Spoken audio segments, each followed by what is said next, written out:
आइए दोस्तों, आज हम इलेक्ट्रॉन गेन एंथैल्पी को डिस्कस करेंगे। सबसे पहले देखेंगे इलेक्ट्रॉन गेन एंथैल्पी होती क्या है, फिर किस किस फैक्टर पे डिपेंड करती है कि कौन सा फैक्टर उसे अफेक्ट कर सकता है, फिर एलिमेंट में एटम्स में जो ट्रेंड होगा वो देखेंगे, और सबसे लास्ट में या फिर हम मॉलिक्यूल का भी डिस्कशन कर देंगे कि इलेक्ट्रॉन गेन एंथैल्पी किस मॉलिक्यूल की ज्यादा होगी, किसकी कम होगी। आइए देख लेते हैं। सबसे पहले इलेक्ट्रॉन गेन एंथैल्पी होती क्या है। नाम से ही पता चल रहा है electron gain enthalpy. Electron means electron gain मतलब लेंगे, किसी एटम को इलेक्ट्रॉन देना है, एटम इलेक्ट्रॉन गेन करेगा, उसे क्या कहेंगे, इलेक्ट्रॉन गेन एंथैल्पी। तो देखिए क्या होगी, द एनर्जी रिलीज्ड ही लिखेंगे, मैं बताऊंगा क्यों। The energy released when an extra, क्या है, extra electron is added to valence shell of an isolated gaseous atom. क्या है जी, आइसोलेटेड गैसियस एटम। देखते हैं होता क्या है। सबसे पहले हम देखेंगे एनर्जी, क्या देखेंगे, रिलीज्ड, कि एक इलेक्ट्रॉन देंगे फिर एनर्जी छोड़ेगा, उस एनर्जी को हमने बोला है रिलीज्ड। लेकिन बहुत बार हम यहां पे वर्ड इन्वॉल्व करेंगे, क्या, इन्वॉल्व्ड, एनर्जी इन्वॉल्व्ड। सबसे एप्रोप्रिएट वर्ड है एनर्जी इन्वॉल्व्ड। एनर्जी इन्वॉल्व होगी, इन्वॉल्व। क्यों?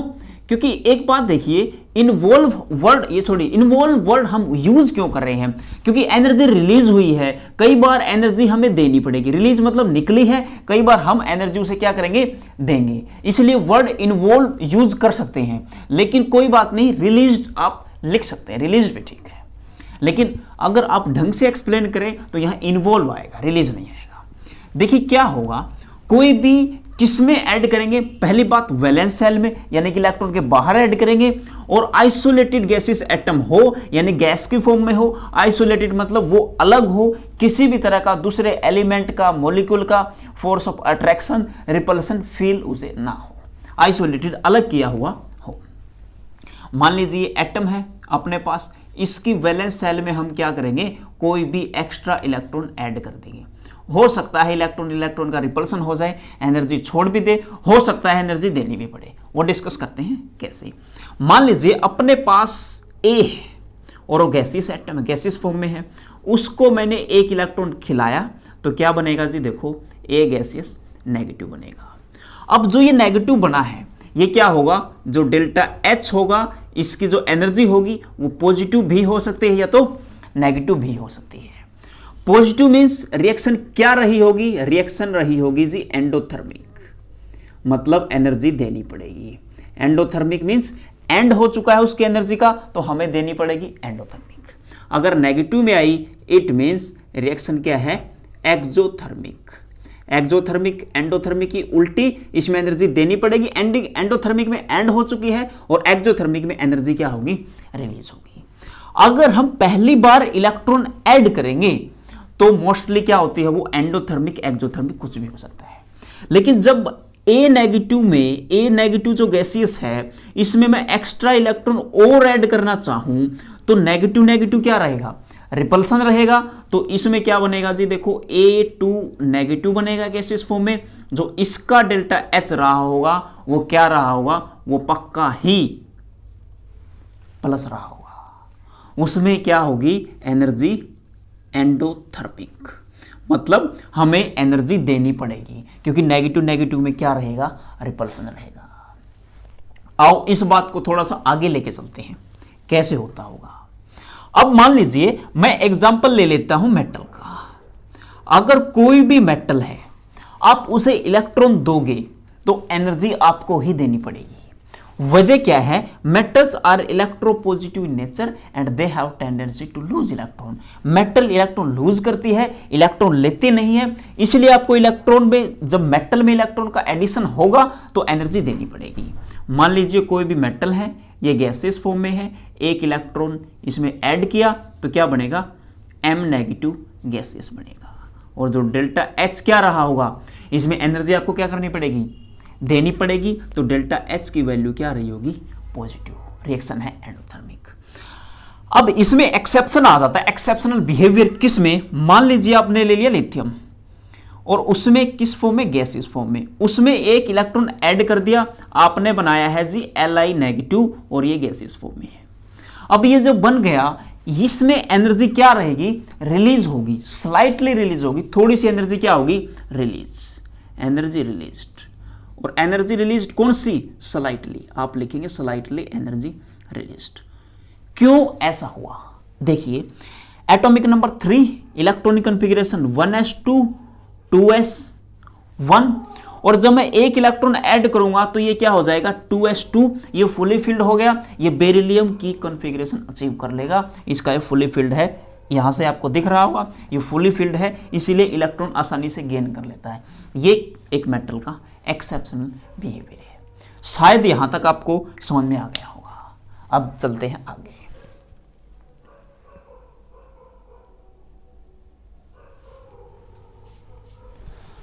अब थोड़ा सा आगे बढ़ देते हैं, देखिए कैसे हम चीज़ों को एक्सप्लेन करेंगे। बहुत आसान है, बस समझते चलिएगा। आसान तो बहुत है, समझना बहुत ज़रूरी हो जाता है। रट नहीं सकते आप, कितनी चीज़ें रटेंगे, आप समझेंगे, कॉन्सेप्ट डेवलप होंगे तो नया सवाल भी आप आसानी से सॉल्व कर पाएंगे। तो देखिए कैसे आप सॉल्व करेंगे, देखेंगे। इसके बाद एक बार ये हमने मेटल का एग्जाम्पल लिया, अब हम जो एग्जाम्पल लेंगे वो मेटल का नहीं लेंगे, वो लेंगे किसी नॉन मेटल का। और नॉन मेटल, मान लीजिए नॉन मेटल का एग्जाम्पल हमने जो लिया है वो मान लीजिए हमने ले लिया ऑक्सीजन। ऑक्सीजन क्या है, एक नॉन मेटल है जी, और नॉन मेटल है तो इलेक्ट्रॉन लेना चाहेगी, ये दे दिया जी इलेक्ट्रॉन, और इलेक्ट्रॉन लेके खुश हो जाएगी, O नेगेटिव गैसियस। इसका जो डेल्टा H रहा होगा वो रहेगा जी इसमें क्या, नेगेटिव। नेगेटिव है तो रिएक्शन क्या रही होगी जी, एक्सोथर्मिक, एक्सोथर्मिक। अब देखिए, अब ये जो नेगेटिव बन चुका है O नेगेटिव, इसमें फिर से एक इलेक्ट्रॉन और ऐड करना चाहेंगे। इलेक्ट्रॉन इलेक्ट्रॉन यानी नेगेटिव नेगेटिव साइन में रिपल्सन, और रिपल्सन रहा होगा तो क्या बनेगा, O नेगेटिव गैसियस फॉर्म। तो इसकी एनर्जी क्या रही होगी, डेल्टा H क्या रहा होगा, पॉजिटिव। रिएक्शन क्या है, एंडोथर्मिक। एंडोथर्मिक रिएक्शन है ये, जब सेकंड इलेक्ट्रॉन ऐड करते हैं। अगर ओवरऑल एनर्जी की बात करूं, ओवरऑल रिएक्शन लिखूंगा पहले, तो रिएक्शन से O नेगेटिव से O नेगेटिव कटेगा तो O गैसियस से क्या बनेगा, ये बनेगा जी O2 नेगेटिव गैसियस। कैसे बना, यहां पे 2 इलेक्ट्रॉन लिख सकते हैं आप, यहां पे लिख दीजिए 2 इलेक्ट्रॉन का क्या किया है, एडिशन। अब इसकी ओवरऑल एनर्जी जो होगी, जो डेल्टा H की वैल्यू होगी, वो किसके इक्वल होगी, इसको 1 मान लो, इसको 2, वो इक्वल होगी delta H1 plus delta H2। अब एक तो एक्सोथर्मिक है, एक एंडोथर्मिक है। अब जो ओवरऑल वैल्यू आएगी, जो ये डेल्टा H की वैल्यू आएगी, तो ओवरऑल वैल्यू ये क्या हो जाएगी, ये एंडोथर्मिक आएगी। और एंडोथर्मिक नहीं, हाईली एंडोथर्मिक बोलिए इसे, क्या बोलिए, हाईली एंडोथर्मिक। वजह क्या रही, जो स्टार्टिंग में एनर्जी निकलती है वो निकलती है कम, और जो लास्ट वाले दूसरे स्टेप में जो एनर्जी इन्वॉल्व होती है पॉजिटिव, यानी कि पॉजिटिव की वैल्यू बहुत ज्यादा हो जाती है, इसीलिए रिएक्शन क्या हो जाती है, हाईली एंडोथर्मिक। ये केस था नॉन मेटल का, क्योंकि ऑक्सीजन क्या थी, नॉन मेटल। अब देखिए, अब थोड़ा सा और आगे चलते हैं। आगे चल के हम देखते हैं, मान लीजिए एक A है, उसको हमने इलेक्ट्रॉन खिलाया और एक गैसियस फॉर्म में है, इलेक्ट्रॉन खिलाया, A नेगेटिव बन गया, और इसकी वैल्यू जो निकली है, इसकी वैल्यू निकल गई मान लीजिए 5 किलो जूल पर मोल। ठीक है जी। अब B कोई दूसरा ले लिया, गैसियस फॉर्म में है, उसको इलेक्ट्रॉन खिलाया, तो ये क्या बन गया, B नेगेटिव। इसकी एनर्जी मान लीजिए 10 किलो जूल पर मोल रही होगी। अब जिसकी वैल्यू ज्यादा, नेगेटिव में ज्यादा, यानी कि मोर एनर्जी क्या रही होगी, more energy released, more energy released. अगर ज्यादा एनर्जी रिलीज हुई होगी तो ये इलेक्ट्रॉन आसानी से क्या कर लेगा, एक्सेप्ट, इलेक्ट्रॉन एक्सेप्ट इजीली, ये आसानी से इलेक्ट्रॉन ले लेगा। यानी कि जिसकी नेगेटिव में वैल्यू ज्यादा, वो आसानी से इलेक्ट्रॉन ले लेगा, उसमें एनर्जी रिलीज क्या रही होगी, ज्यादा रही होगी। आपको आई थिंक यहां तक बातें क्लियर हो गई होगी, ट्रेंड भी करेंगे। अब चलते हैं थोड़ा सा आगे। अब इसको थोड़ा सा देखिए, एक वर्ड से आप डिफाइन कर सकते हैं इसको, इलेक्ट्रॉन एफिनिटी भी बोलते हैं। कैसे एफिनिटी बोलते हैं वो मैं बताता हूं। इलेक्ट्रॉन एफिनिटी बोलते हैं, कैसे आप इलेक्ट्रॉन एफिनिटी बोल सकते हो। इसमें देखिए थोड़ा सा एक बार एक चीज और मैं यहां पे बताना चाहूंगा आपको। ये बना है जी O2 नेगेटिव। क्या बन गया जी, O2 नेगेटिव।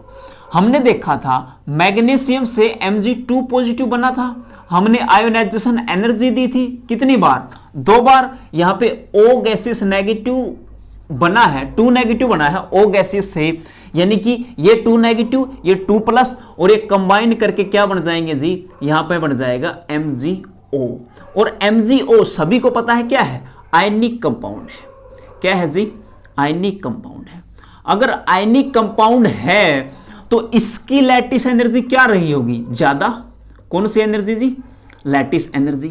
और ये लैटिस एनर्जी क्या करेगी, ये डिराइविंग फोर्स होगा इस रिएक्शन को फर्दर करवाने के लिए। इट मींस अगर स्टार्टिंग में मैं O से O2 नेगेटिव बना दूं, Mg से Mg2 पॉजिटिव बना दूं, फिर ये रिएक्शन क्या हो जाएगी, इसकी लैटिस एनर्जी ज्यादा हो जाएगी, वो रिएक्शन को अपने आप ही क्या बना देगा, स्पॉन्टेनियस बना देगा जी। स्पॉन्टेनियस बन जाएगी रिएक्शन, यानी कि इसका ये डिराइविंग फोर्स हो जाएगा।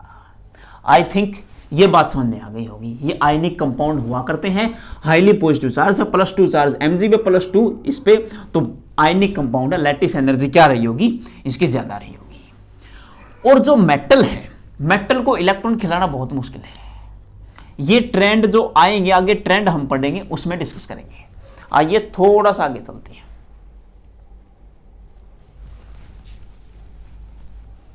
थोड़ा सा डिस्कशन कर लेते हैं आगे चल के, कैसे हम डिफाइन कर सकते हैं चीजों को। आइए पहले उन्हीं को देख लेते हैं। इलेक्ट्रॉन एफिनिटी वर्ड भी आपने सुना होगा, तो क्या हम एफिनिटी वर्ड यूज कर सकते हैं, आइए देख लेते हैं। और करते हैं तो क्यों करते हैं। मान लीजिए मैंने लिखा, यहां पे मैंने लिख दिया electron affinity equal two electron gain enthalpy, EGE, electron gain enthalpy.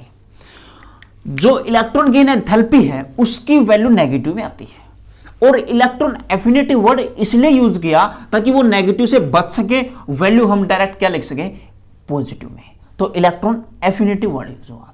क्या इसका कोई और रिलेशन है जी, बिल्कुल है। क्या है, -5/2 RT इसमें एक्स्ट्रा ऐड कर देते हैं। मान लीजिए हम बात करते हैं, इसको इस साइड ले आए, EA इस साइड आएगा प्लस में, 5/2 RT equal to minus electron gain enthalpy.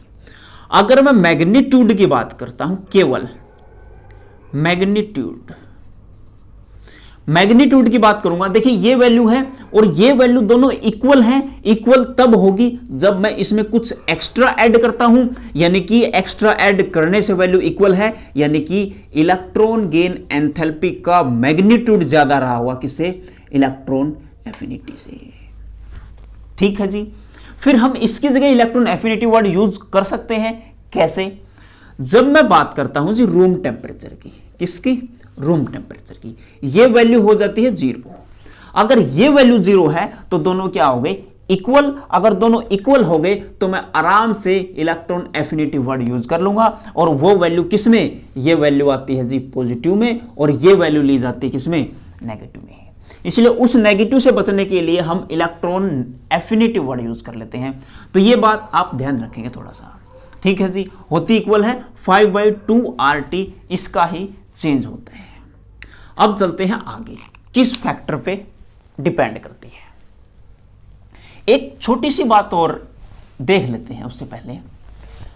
वो बात क्या है, हमने देखा है एक A है, उसको हमने क्या किया, एक इलेक्ट्रॉन खिलाया, तो क्या बना, A नेगेटिव बना। यानी कि यहां पे जो एनर्जी आएगी उस एनर्जी को मैंने क्या बोला, इलेक्ट्रॉन गेन एंथैल्पी। क्या बोल दिया, इलेक्ट्रॉन गेन एंथैल्पी। अगर मैं इससे इलेक्ट्रॉन निकाल दूं तो इसे क्या बोलेंगे, आयोनाइजेशन एनर्जी।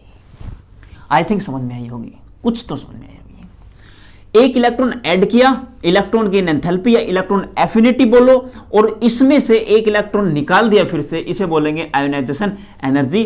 तो ionisation energy is equal to, यहां पे इलेक्ट्रॉन एफिनिटी लिख लेते हैं, इलेक्ट्रॉन एफिनिटी, क्योंकि पॉजिटिव में आएगी, इलेक्ट्रॉन गेन एंथैल्पी तो नेगेटिव हो जाएगा, तो इसकी जगह लिख लेते हैं इलेक्ट्रॉन एफिनिटी, कि एक इलेक्ट्रॉन ऐड किया वो इलेक्ट्रॉन एफिनिटी है। ये दोनों इक्वल है। ये दोनों केवल और केवल तब इक्वल हैं जब ये एक ही प्रोसेस की है। अगर इलेक्ट्रॉन ऐड कर दिया मैंने इसमें, ए में क्या ऐड कर दिया, एक इलेक्ट्रॉन ए नेगेटिव, ये गैसियस था और ये भी गैसियस था। अगर ये गैसियस में ए नेगेटिव बना दिया, लेकिन ऐड इलेक्ट्रॉन मैं ए में कर दूं तो क्या होगा, सॉरी निकाल दो, मान लिया ए प्लस गैसियस बन जाएगा। अब इसमें भी क्या है, आयोनाइजेशन एनर्जी, इसको 1 मान लो, इसको 2।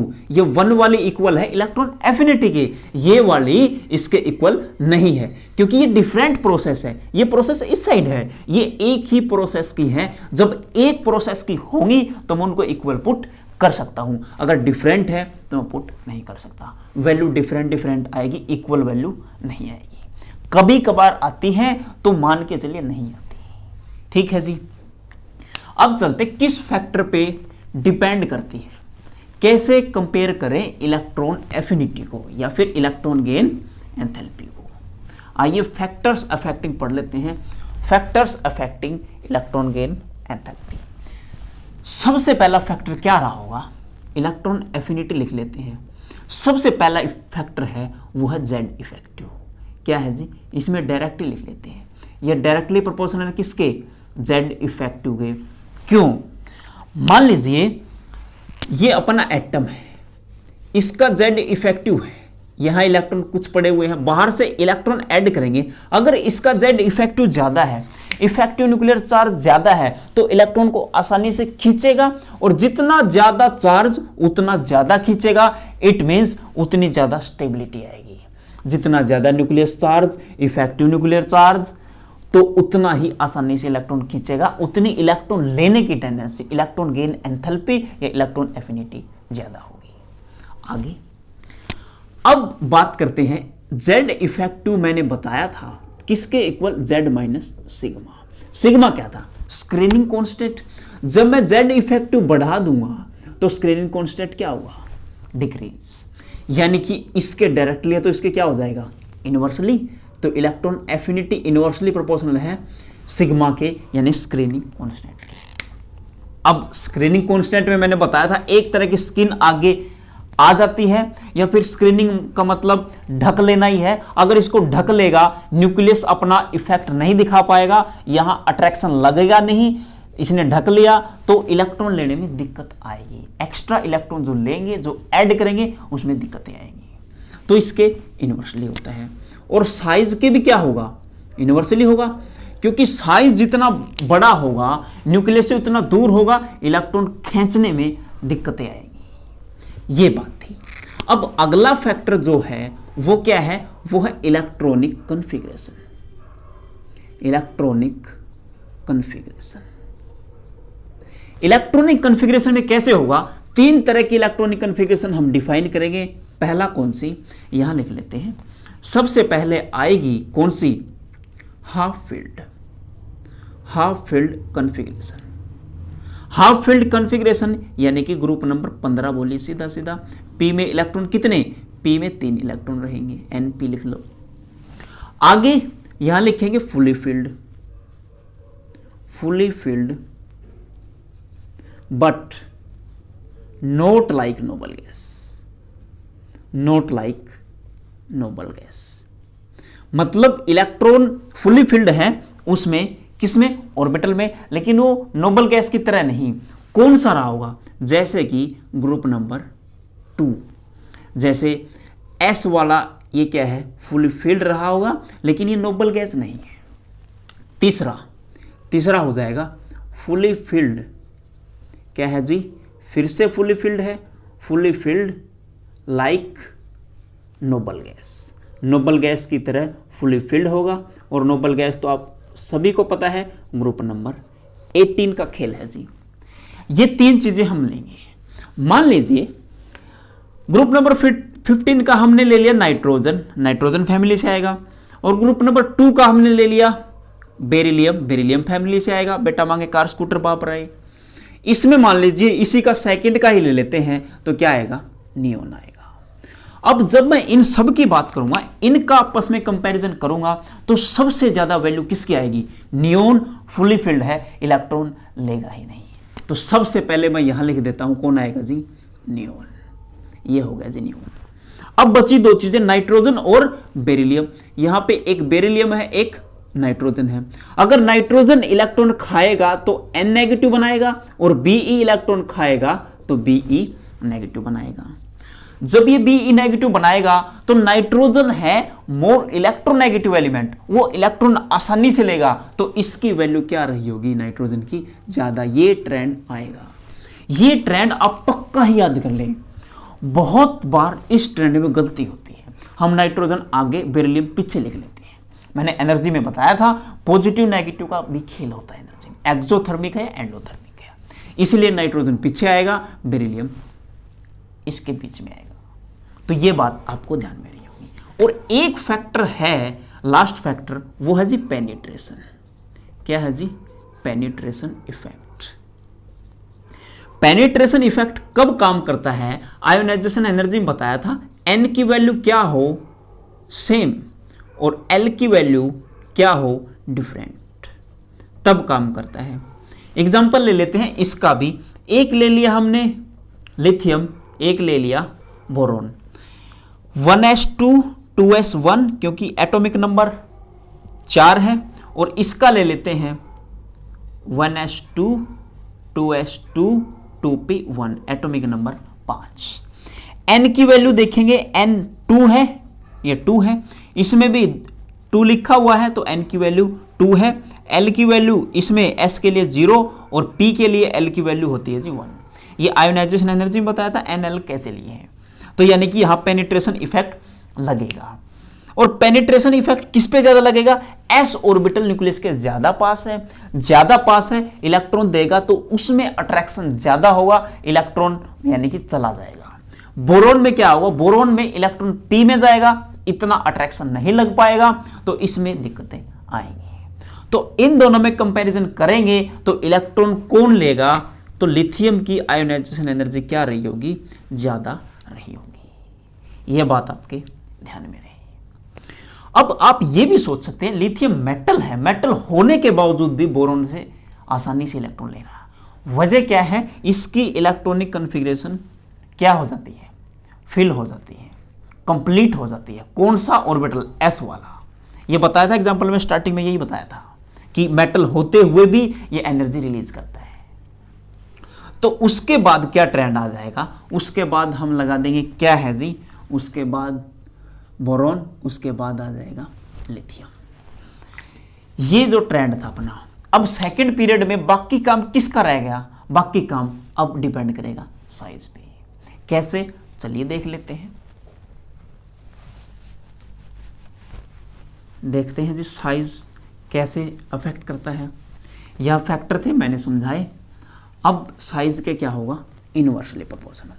अब वही डिस्कस करेंगे साइज के इनवर्सली। हम लिख लेते हैं यहाँ पे, पूरा का पूरा लिख लेते हैं। सेकंड यहाँ पे स्टार्ट होगा lithium, beryllium, boron, carbon, nitrogen, oxygen, fluorine और नियोन। इस ट्रेंड में हमने ये निकाल लिया है, क्या निकाल चुके हैं जी, हमने निकाला सबसे पहले नियोन, उसके बाद आया है जी बेरिलियम, उसके बाद आया है जी नाइट्रोजन, नाइट्रोजन के बाद आया है जी बोरोन, बोरोन के बाद आया है जी लिथियम।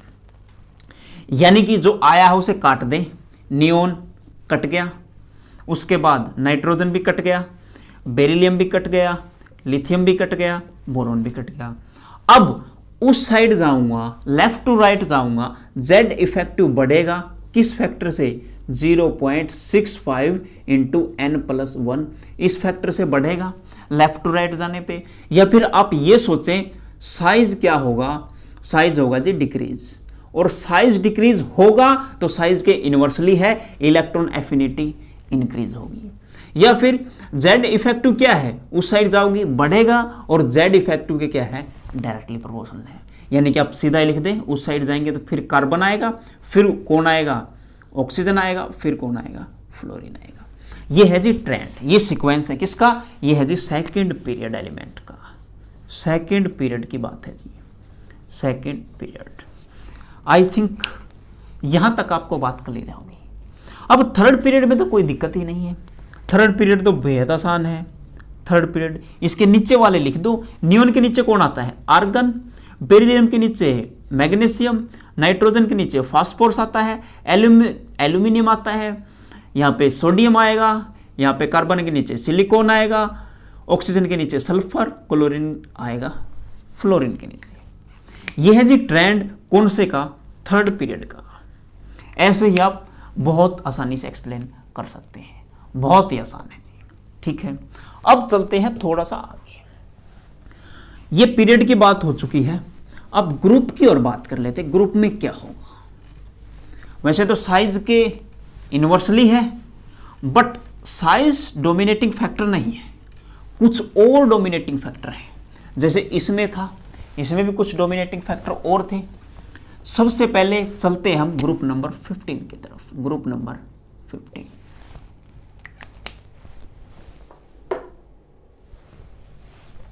ये ले लेते हैं ना, पी एसिड सब बिगाड़ेगा।